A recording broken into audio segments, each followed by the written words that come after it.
বাকি নিয়ে দুটো একটা। হ্যাঁ সেটাই দেখছি, 90 বছর বয়স হওয়া সত্ত্বেও আপনার চুল পাকছে না। আমার কেউ বয়স এখন ধরতে পারে না। আপনার বয়স কত? না 90। 90? আপনাকে তো মনেই হচ্ছে না যে আপনার বয়স 90। হয়তো আমার সাতটা আর জোরে গালান দিলেন একটাও নেই।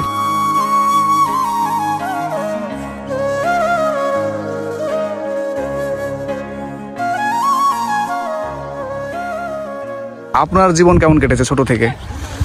ছোটটা ধরেন তখন আমরা বাপ দাদারা গৃহস্থলতে খেয়েছি কাজ করেছি। আপনার বাবারা কি কাজ করতো? ও চাষি কাজ। চাষি কাজ এখনো করছেন আপনারা? হ্যাঁ চাষি কাজও করি। মানে আপনাদের পূর্বপুরুষরা এই চরে বাস করতো? হ্যাঁ এই পরে। বাংলাদেশ থেকে কেউ আসেনি? না, কথাটা হলো শোনেন, এখন তো বাংলাদেশ এলছে। হ্যাঁ হ্যাঁ। এই রাষ্ট্রটাই একটাই ছিল আগের যুগে। হ্যাঁ হ্যাঁ। তখন বাংলাদেশ বলে পরিচয় ছিল না, পাকিস্তান বলে পরিচয় ছিল না। সে তো ঠিক। রাষ্ট্রটা একটাই ছিল, তখন ব্রিটিশের আমল। হ্যাঁ হ্যাঁ। নবাবের আমলে। হ্যাঁ।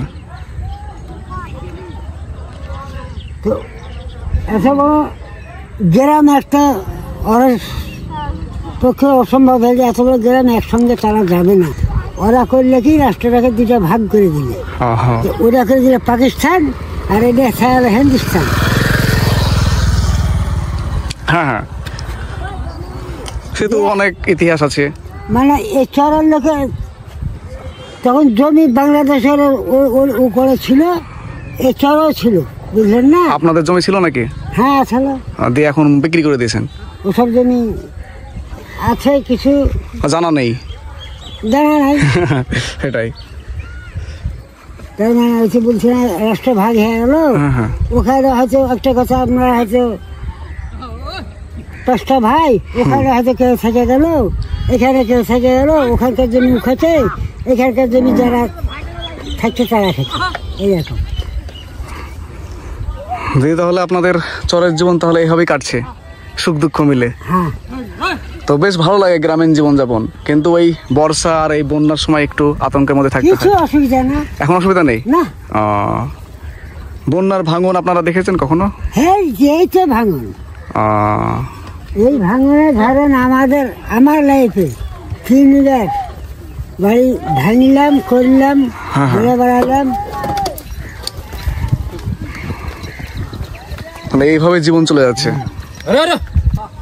তো চরের কষ্ট এখন আগের থেকে অনেকটা কমে গেছে। ও কষ্ট কমে গেছে, এখন মানুষ অনেকটাই সুখে আছে। কোথায় যাচ্ছেন? এখানে গহনা থাকবে। ও, এগুলো আপনার জমি নাকি? না, অন্য লোকের জমি, ওসব খাজনা হতে গেলে। ও হ্যাঁ হ্যাঁ হ্যাঁ, খাজনা লেগে, চারা করার লেগে। তা তো ঠিক। তাহলে বাড়িতে গরু আছে? আর আপনাদের ছেলে মেয়ে কজন? আমার ছেলে হলো 4টে, 3 ছেলে 1 মেয়ে। তাহলে তো বিয়ে শাদী সবার হয়ে গেছে। ছেলেরা এখন কি করছে? একটা বাইরে খাটে, মানে বাইরে থাকছে, বাইরে ওইসব কাজ করছে। আর বড়টা এখানে এই ঘাটি আছে, এই নৌকা বাহে। আর মেঝোটা ও সময় সময় বাইরে খাটে আর এই জমি খেত করে। আচ্ছা। এখন হয়তো অনেক ভিতরকার লোক আসে অপঘৃণা করে, আমরাও ভিতরে যা অপঘৃণা করি, কারণ আমাদের চরে থেকে অভ্যাস, দেশ ফাঁকা। তো তার মানে আপনারা বলতে চাইছেন যে এই চর থেকে যদি কোনো জায়গায় থাকতে পারবেন না? মানে চরটাকে এতটা ভালোবেসে ফেলেছেন। তা ঠিক, মানে নিজের জায়গাটা সব থেকে প্রিয় হয়ে যায়। ছোট থেকে মানুষ, গ্রামের মানুষজন সবকিছু মিলিয়ে এই চরে আমাদের জন্ম, সেটাই। প্রতিবেশী সবাই মিলেমিশে। আমার কেউ বয়স এখন ধরতে পারে না। আপনার বয়স কত? না 90। 90? আপনাকে তো মনেই হচ্ছে না যে আপনার বয়স 90। হয়তো কেউ আমার বয়স ধরতে পারে না। তাহলে আপনার ছেলেদের বয়স কত? আমার বড় ছেলের বয়স মোটামুটি ধরেন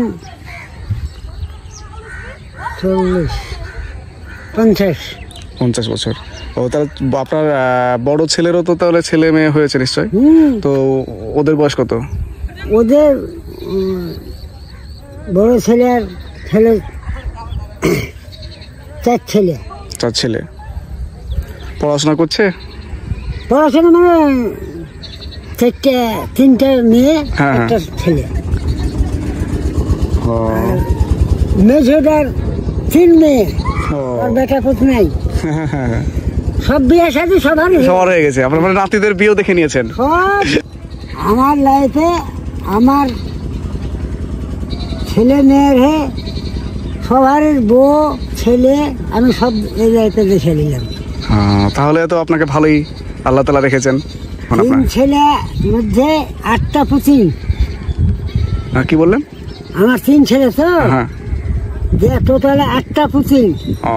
বেটার বিটি 3দের কাছে বিয়ে সাথে সবারই আমি দিয়ে দিয়েছি। তারপর ধরুন 2টা 3টা একটা করে ছেলে হয়ে গেছে পুতিনের। পোতার বিয়ের জন্য ধরেন মোটামুটি মাস 5-6-7 হলো। আচ্ছা, বেশ ভালোই তাহলে জীবনযাপন। তাহলে তো আপনার বড় পরিবার। 2টা ধরেন লাতি। হ্যাঁ হ্যাঁ, আমার মেয়ে অপারেশনও লাই, কিচ্ছু লাই, 2টাই ওর সন্তান নর্মালি হয়েছে, আর কিছু হয়নি। আচ্ছা, তো লাতি 2টারও বিয়ে দিয়ে দিয়েছি। বাহ। এক লাতির এত বড় এক বেটা। ও নাতিরও ছেলে বড় হয়ে গেছে। ওদের বাড়ি হলো আপনার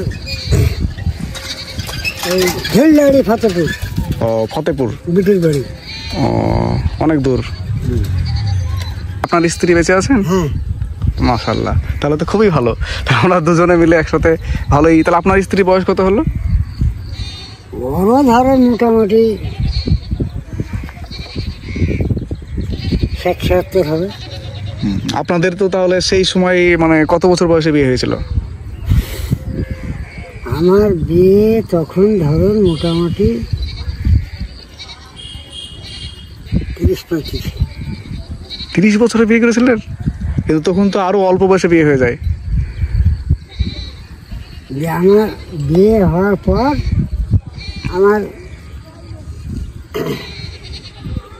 10 বছর ছেলে পিলে হয়নি। ও তাহলে তো আপনার বিয়ে যদি 30-এ হয় তাহলে তো 40 বছর বয়স হয়ে গেছিল তখন। 40 বছর পর আপনার সন্তান হয়েছে। তো মানে আমাদের বংশতে, হ্যাঁ, আমাদের বংশ, তাহলে তো হিসাবে তো আপনার 90 বছর বয়সী হচ্ছে, আপনার ছেলের বয়স 50। আমার এই বংশতে একটা করে বাঁধা, বুঝলেন? হ্যাঁ হ্যাঁ, এই যখন বিয়ে হওয়ার পর 10 বছর পরও সন্তান এলো না, তো লোকে আমাকে একটু 60 টাকা জ্বালায়, তোর ছেলে পেলে হবে না, তোর বংশতে একটা করে বাঁধা আছে, হ্যাঁ হ্যাঁ, এরকম জ্বালাই।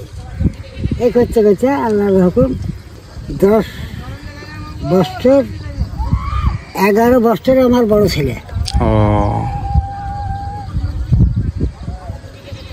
তো পিঠে পিঠে 2 ভাই 5 বছর কাছে ছোট বড়। তারপর আর এক বেটা হলো 4 বছর কাছে ছোট। তো ওই ছেলেটা আমার মোটামুটি বছর পুজো নিয়ে, যাই হোক 8-9 মাসের ছেলে, হঠাৎ মারা গেছিল। মারা গেছে না? ও যে শেষে আর একটা বেটা হলো, ওখান থেকেই ধরুন শেষ। হ্যাঁ হ্যাঁ, তাহলে এইভাবেই আপনার জীবন চলে যাচ্ছে।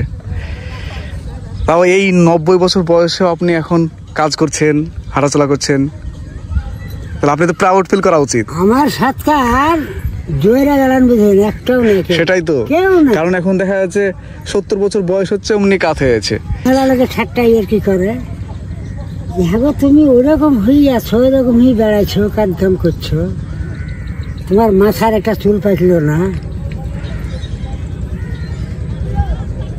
হ্যাঁ, আপনার চুল তো সাদায় কালোই আছে।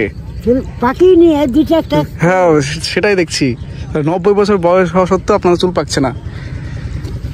তাহলে সেই সময় যে ফসলগুলো হতো সেই ফসলে সার ইউজ করতেন না নাকি? তখন সারটা ছিল না, আগে কোনো বিষক্রিয়া ছিল না, কিচ্ছু ছিল না। ও নর্মাল যে ফসলগুলো হতো সেটাই। তখন আবাদ কেমন হতো? আবাদও খুব হতো। তা আপনারা সার হিসাবে কোনো কিছু ব্যবহার করতেন না? ওই আগা যুগে কোনো সার ছিল না, বিষ ছিল না, কিচ্ছু ছিল না, এমনি কলাই হচ্ছে, চাষাবাদ করতাম, আল্লাহর পানি দিয়েছে, লোক জমিতে ধান বিন আছে, পাট বিন আছে, ওই ধরেন বিঘা ভূমি 10 মণ 12 মণ 15 মণ করে ধান হয়েছে। মানে এখন আপনার হচ্ছে রাসায়নিক এই সার দেওয়াতে আপনার ফসলের নষ্ট করে দিচ্ছে, ফসলও নষ্ট হয়েছে, মানুষও নষ্ট হয়েছে। আর এখন আবার আপনার সার ইউজ না করলে ফসলের আবাদও হচ্ছে না। আর এখন ধরেন আমি বলি না, প্রত্যেকের এখন সিস্টেম কি ধরো আমরা বীজ ছাড়া কিছু খাচ্ছি না, সেটাই সবজি চাবি বীজ দেবো না বললে হবে না, পোকা লেগে যাচ্ছে।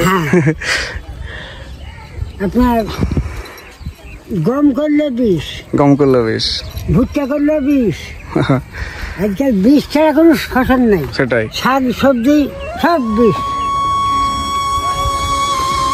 ঠিক আছে, তাহলে আপনার কাজের সময় নষ্ট করছি, যান।